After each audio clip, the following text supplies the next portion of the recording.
straight to the IDF spokesperson who is speaking live, giving us the latest updates on the Israel side. The unverified claims by Hamas. Those were lies spread by Hamas. I want to make something clear. It is impossible to know what happened as quickly as Hamas claimed they knew. That should have been an initial warning sign for many. Unlike Hamas, the IDF launched an immediate examination, which was overseen at the very highest levels of command. This professional review was based on intelligence, operational systems, and aerial footage, all of which we cross-checked. The evidence, which we are sharing with you all, confirms that the explosion of the Al-Hali al-Mahadani hospital in Gaza was caused by an Islamic Jihad rocket that was misfired. Here are the four main parts of the examination process. First, we confirmed that there was no IDF fire by land, sea or air that hit the hospital. Second, our radar system tracked rockets fired by terrorists from within Gaza at the time of the explosion. I will show you.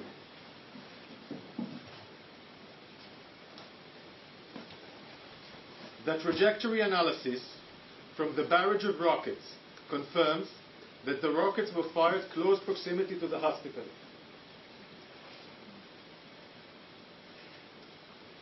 In addition, there are two independent videos which show the failure of the rocket launch and the continuation of rocket flight towards the ground within the Gaza Strip, falling in the hospital compound. Third, we have intelligence, some that will be shared here, of communication between terrorists talking about rockets misfiring. The terrorists realized that the rocket has misfired and made specific reference to the Al-Hali al-Madani hospital. I would want to let everybody hear the conversation, and I will do the translation in English. I'm telling you, this is the first time that we see missile like this falling, and so that's why we are saying it belongs to the Palestinian Islamic Jihad. What? They are saying it belongs to the PGI. It's from us? It looks like it. Who says this? They are saying the shrapnel from the missile is local shrapnel and not like Israeli shrapnel. What are you saying, Abu Amar? But God bless, it couldn't have been found another place, not the hospital, to explode? Never mind, yes, Abu Aji. They shot it from the cemetery behind the hospital. What? They shot it coming from the cemetery behind the Al-Mahadani hospital, and it misfired and fell on them. There's a cemetery behind it? Yes, Al-Mahadani is exactly in the compound. Where is it when you enter the compound? You first enter the compound and don't go towards the city. It's on the right side of Al-Madani hospital. Yes, I know it. We have cross-checked intercept with other intelligence sources to confirm this accuracy. It is common for rockets that are fired at Israel to land short and fall inside Gaza. These rockets fall short of Israel and have caused Palestinian casualties. During this war, we have counted approximately 450 rockets that misfired and fell inside Gaza. Palestinian civilians pay the price. I want to show you the footage.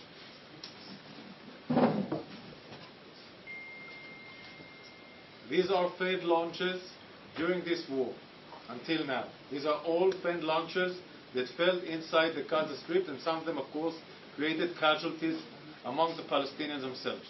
And one of them was in the hospital Al-Hali al-Madani.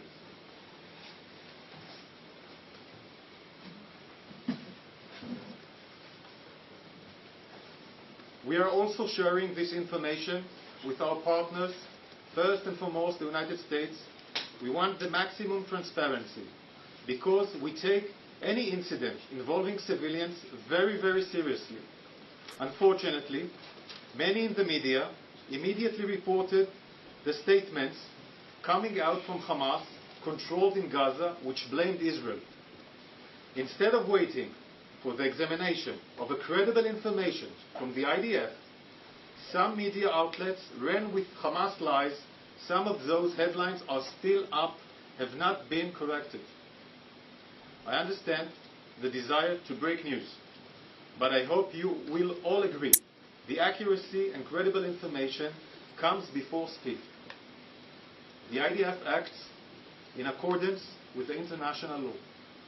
In conclusion, this incident shows how allegations, in this case false and baseless allegations made by terrorists against Israel, can spread and inflame tension in the region. I will now answer questions. Jeremy Diamond, CNN. Hey, I'm Hagari. Jeremy Diamond, CNN. Thank you so much. I'm wondering if you could first explain how an Islamic Jihad rocket could have caused this much death and destruction. And then second of all, I'd also like you to address the question of credibility, because frankly the IDF has a less than perfect track record with the issue of credibility. Among other incidents, the Israeli government initially claimed that it was armed Palestinian militants who killed the journalist Shireen Abu Akleh, which we know is not true. So why should the world trust you now?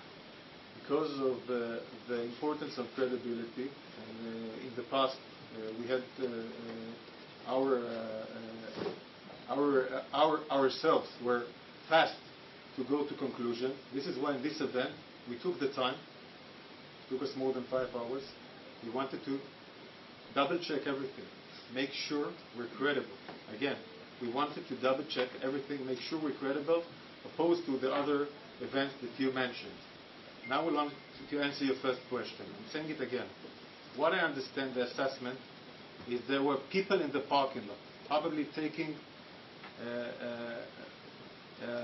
refugees or whatever that came into the parking lot, staying in the parking lot, not inside the hospital itself, is what we understand. Then, what we understand, because the rocket's flight, due to the rocket flight, it was very, very short, because the launch has failed, the existence of propellant made a larger explosion than the warhead itself. And this caused the damage of explosion that we see of the burning cars here, okay, because of the existence of a large amount of propellant inside. This is the reason all those cars have been burned, and probably the people were in this parking lot. Just to follow up, one of the difficulties with independently verifying a lot of this information is the fact that journalists are not able to go into Gaza right now. Okay. So will you open access for journalists to be able to go into Gaza? I believe there are journalists now, some journalists now in Gaza, and I can tell you another thing. Hamas has closed the area. He's trying to take evidence from the area. The area is now closed. I ask you to send the journalists now in Gaza Strip. Go to the hospital. Take evidence. ABC, Ian Pano. Yeah, good morning. Thank you. President Biden says he's outraged, and so are millions of people, not just throughout the Middle East, but elsewhere in the world. Whoever was responsible for this, many will still conclude that if you weren't already bombing Gaza with thousands of strikes, there wouldn't have been so many people in the hospital, and this attack would not have happened. In other words, whatever justification, explanation you can put on it, many people are just going to conclude it's Israel's fault. I will answer, sir. Important question. We have been calling for a couple of days now for the population in Gaza City and its surrounds to go south from Wadi Gaza because Hamas is using them as human shield. Hamas tries in every way to keep the population by threatening, by taking car keys and other things, blocking the roads. He wants the population in Gaza City because all the infrastructures of Hamas, the terrorist infrastructures down beneath in the tunnels and in buildings among other innocent civilians, and also in sensitive locations like nearby hospitals and in mosques, etc., etc. All of this logic is based that the population will be a human shield. This is why he's so freaked out when people are moving thousands to Gaza, to Wadi Gaza. We encourage the population to do so because we put more effort in Gaza City, because Hamas control system is mostly in Gaza City. That is the main reason. We carried out our attacks because we were massacred on Saturday. We did not do an initial attack on Gaza. We had a massacre on Israel, an historical massacre which the world haven't seen. It's a Hamas-ISIS massacre in a huge scale. We didn't start. We have to fight. We have to fight. This is the reason we're fighting. We're trying to minimize the casualty of the population. We're encouraging to go south into Wadi Gaza when we can provide as much a secure area for the population. We keep on encouraging them to do so. Just a brief follow-up. You've already encouraged people to move south, and unfortunately it's proved that that hasn't been safe either. The bombing has continued in places like Khan Yunis and towards Rafah, where people have been encouraged to go. And just finally, how does this alter your plans for a ground operation? It has to be a consideration, no?